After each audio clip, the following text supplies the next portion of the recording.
Hey everyone. Well, if you're seeing this video, Lethal Weapons Texas is just now starting to roll out emails with links for those of you that have purchased tickets on what to do. You're gonna get links to go to practice score, pick your division, select your squad, and get ready for the big day. My name's Clay Owens, one of the co-producers of Lethal Weapons Texas, and if you're watching this video, you're probably interested in shooting the match at the event, or you've already bought your ticket, and now that it's time to pick a division, you may have some questions.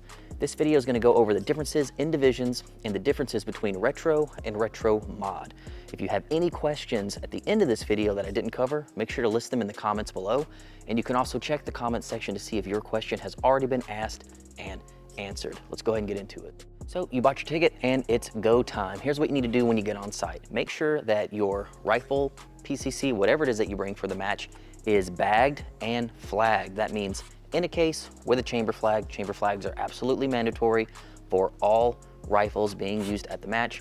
Just a safety thing, lets us know from a mile away that your gun is safe and empty. You will need to bring your competition gun to registration when you get checked in. We're gonna have two very qualified, very knowledgeable ROs that are going to check your gun to make sure, number one, it fits in the division that you selected, and it is either retro or retro mod. Granted, you will have selected all of this beforehand. They're just gonna make sure that everyone's being honest and they fit their division. Speaking of divisions, let's talk about that. So if you're on practice score and you see all the different divisions and you don't really know what division fits your gun best, let's talk about those briefly. Number one, our battle rifle division. This is rifles and bolt actions, all with full rifled calibers. For example, your 308s, your 54Rs, 7mm, 8mm, 30-06, full rifled calibers, just like this FAL. One very important thing to remember, if you do sign up for the battle rifle division, you're shooting the most expensive ammo on site, but you have the most hard-hitting ammo on site. So you will only require one shot on paper to neutralize when everyone else is required two. Next up is our carbine light division. This is any semi-automatic carbine with an intermediate cartridge below 30 caliber. For example, your 223s, 5.56s, 5.45s, things of that nature. A good example is this fancy folder, Ruger Mini 14. This would qualify you for light carbine. Next up is the carbine heavy division. This is any semi-automatic carbine, intermediate caliber, 30 cal or above. The majority of these guns are going to be in 7.62 by 39. Your AKs, your VZ58s, and your SKSs, chambered in 7.62, will all fall into the heavy carbine division. And finally, our subgun division. This is any pistol calibered carbine. It's pretty self-explanatory. 9mm, 10mm, 45 ACP, 32 ACP, anything like that. Good example would be an MP5. If your gun does have a barrel shorter than 16 inches, awesome, bring it. Just make sure you have something to jam into your shoulder, please. When you go on practice score, you're going to see 8 different divisions. Every division we just talked about: battle rifle, carbine heavy and light, and subgun. We're going to have 4 divisions all labeled retro. We're going to have those same 4, battle rifle, carbine light and heavy, subgun, all labeled retro mod. What's the differences and how do you know if you qualify?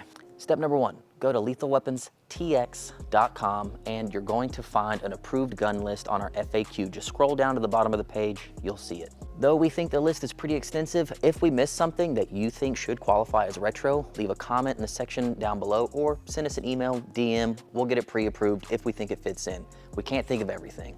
So now that you have a gun that is absolutely approved, now you have to figure out, do you want to run retro or do you want to run retro mod? This event is tailor-made to immerse yourself in retro gun culture, 80s action movies, 90s action movies.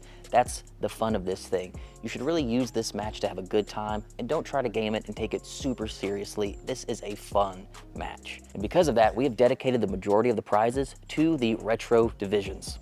Let's talk about what qualifies you as retro. Think of it like this. It's a silhouette test. When you bring your gun to registration, we are going to check the silhouette of the gun from tip to butt. Does it look like it was issued factory that way? Factory muzzle device, factory iron sight, sighting system, factory furniture, or at least factory furniture that was offered on that gun. That is the only way you're going to be allowed to keep that gun in the retro division. You're running bare bones on Black Ops. It's the early start of the campaign. You haven't unlocked anything. You got to run it exactly the way that you bought it. That's the goal for the retro divisions. We get it. Some of you have guns that are on that approved list. Maybe you've already done some modifications, you've already put your own spin on it, you put some aftermarket support stuff on there, and you don't really want to go back, but that's the gun that you want to use, totally okay. As long as that gun is still something on our approved list, you could have aftermarket parts, different muzzle devices, different iron sights, different stock setups, maybe something a little more modern. That's okay. You can join any one of those divisions as long as you are in the retro mod category. Last thing I want to touch on is AR-15s. We know that this is going to be an AR-15 heavy match, and we've already got a ton of questions of people asking, does this qualify for the retro division? There's a lot of different variances in ARs, and we're very specific on carry handle iron sights at this match. So if you want to run an AR at this match and keep it retro, it needs to have 3 things: fixed iron sights, fixed front sight post, A-frame, carry handle, rear iron. It needs to have factory handguards held on by a delta ring. This is your triangular handguards. This is your clamshells that came later on the A2s. We are even going to allow up to, but nothing after, Knights quad rails. There are no forward grips allowed in the retro division whatsoever. Keep that in mind. But as long as your handguard is a factory handguard held on by a delta ring, that's okay. The rear stock has to be the A1, A2, or some sort of factory carbine collapsible stock that would have been offered. The muzzle device, and this goes for any gun, the muzzle device has to be factory or can be an upgraded flash hider. We know some of you guys are going to want to run suppressors at this match. That is 100% allowed. We are not allowing any aftermarket muzzle brakes or compensators in the retro division because that will give you an advantage. If you want to run your retro gun with a brake, that's okay. That puts you in retro mod. And finally, a big question that we get is, if I have a flat top AR-15 that checks all the other boxes, but I don't have a carry handle, can I still run it? You absolutely still can. Get a bolt-on carry handle rear optic, because remember, that would pass a silhouette test. That's really it, everyone. Pretty easy what defines retro and retro mod.